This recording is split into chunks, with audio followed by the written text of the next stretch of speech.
সংসার সুখী করতে আপনার করণীয় সিরিজে আপনাকে স্বাগত। আমি আতিয়া সুলতানা, আছি আতিয়াস লাইফ এন্ড ফ্রেন্ডসে আপনাদের সাথে। আসসালামু আলাইকুম। আজকে আমি আলোচনা করব সংসার সুখী করার প্রথম টিপস, আমার আপনজন পরিচিতি ও তাদের সময় দেওয়া প্রসঙ্গ।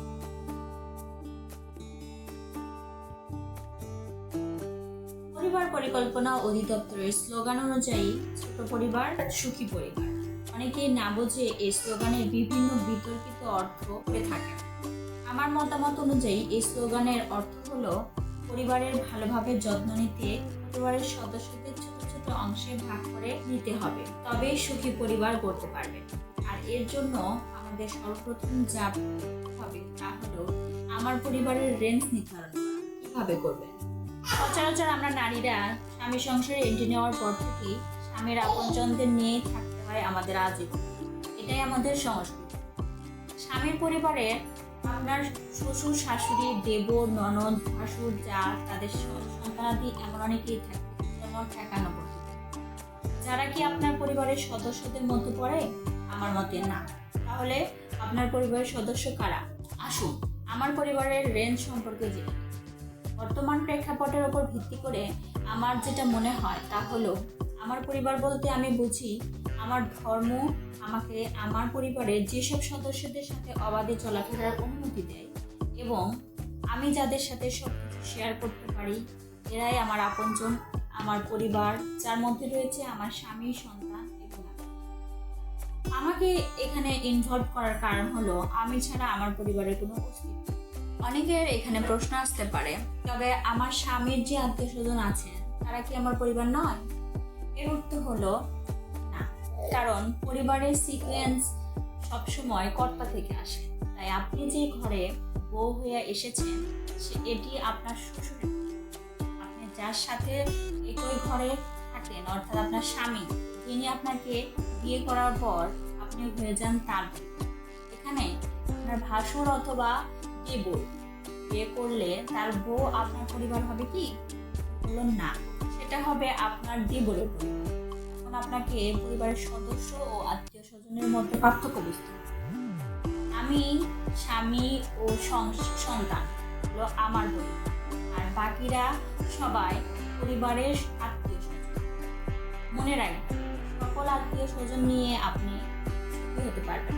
সুখী হতে হলে আপনাকে আপনার পরিবারের আয়ত্তাভুক্ত সদস্যদের নিয়ে সুখী হতে হবে। আপনার পরিবারের সদস্যদের চারিত্রিক বৈশিষ্ট্য নিরূপণ।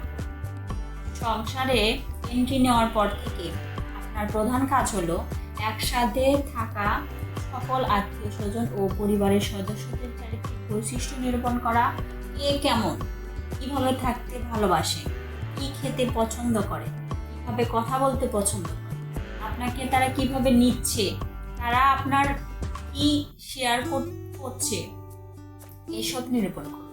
ভুলেও নিজের সম্পর্কে কিছু শেয়ার করতে যাবেন না।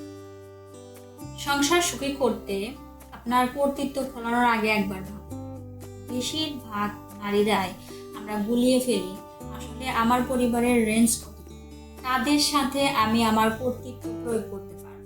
আপনি কখনোই আপনার শ্বশুরের ওপর কর্তৃত্ব ফলাতে পারবেন না, আপনার শাশুড়ির উপরেও না, যেখানে আপনি কিন্তু আপনার স্বামীর ওপর ঠিকই আপনার কর্তৃত্ব ফলাতে পারবেন। শাশুড়ি কিন্তু ঠিকই তার ছেলের ওপর কর্তৃত্ব ফলাতে পারবে, কিন্তু যখনই আপনার অর্থাৎ ছেলের বউয়ের ওপর কর্তৃত্ব ফলাতে চান, তখনই সংসার থেকে সুখ পালাতে চান। আপনি যখন শাশুড়ি, তখন আপনি আপনার পরিবারের ওপর কর্তৃত্ব ফলান, অর্থাৎ আপনার স্বামী, সন্তানের ওপর। আপনি যখন বাড়ির বউ, তখন আপনি আপনার পরিবারের ওপর কর্তৃত্ব ফলান, শ্বশুর বাড়ির আত্মীয় স্বজনদের ওপর আপনার কর্তৃত্ব ফলাবেন। মনে রাখবেন, ছেলে হোক বা মেয়ে, উভয়ের রক্ত মাংসের তৈরি মানুষ। তাদের বিবেক বুদ্ধি আছে, তারাও স্বাধীনভাবে থাকতে চায় তাদের উন্নতি বা পরিবারের জন্য তারা তাদের সর্বোচ্চটাই দিতে। এখানে আপনাকে ভালো শ্রোতা হতে হবে। আপনার পরিবারের সদস্যরা যা বলে তা আগে ভালোভাবে শুনতে হবে। তাদের কথা শোনার সময় অবশ্যই তাদের চোখে চোখ রাখবেন। আগে ভালোভাবে শুনবেন, তারপর যদি কিছু বলার থাকে বলবেন।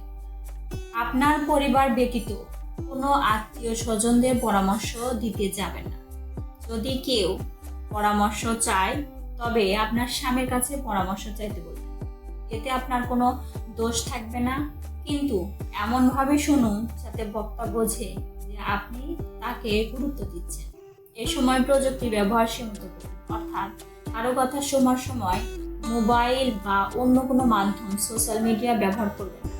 পরিবার ও আত্মীয় স্বজনের ভালো মন্দের পাশে থাকুন। এটি সম্পর্ককে আরও মজবুত করবে এবং ভালোবাসা বৃদ্ধি করবে। সংসারের কাজগুলো একসঙ্গে করার চেষ্টা করবে। ছোট সন্তানদের ছোট ছোট কাজের জন্য উদ্বুদ্ধ করতে পারে। পরিবারের একান্ত আনন্দঘন মুহূর্তগুলি একসাথে উদযাপনের ব্যবস্থা করতে পারে। ভালো খাবার রান্না করলে বেশি করে করবেন, যাতে সকলে মিলেমিশে শেয়ার করা যায়। প্রতিদিন আপনার পরিবারের সদস্যদের সাথে অত্যন্ত 30 মিনিট অথবা সময় থাকলে 1 ঘন্টা সময় কাটাতে পারেন। এতে আপনার সন্তানাদি আপনার ওপর সন্তুষ্ট থাকবে এবং তারাও কিছুক্ষণ খেলার সাথে পাবে, একঘেয়েমি বোধ করবে না এবং আপনাকে পছন্দ করবে। আজ এ পর্যন্তই। আমি আতিয়া সুলতানা। আবার দেখা হবে আতিয়াস লাইফ ইন ড্রিমসে আপনার সাথে পরবর্তী ভিডিওতে। সে পর্যন্ত ভালো থাকবেন, ভালো রাখবেন আপনার নিজ হাতে গড়া সংসার। ভিডিওটি ভালো লাগলে লাইক, সাবস্ক্রাইব ও শেয়ার করে আমার পাশেই থাকবেন। সবার জন্য রইল শুভকামনা।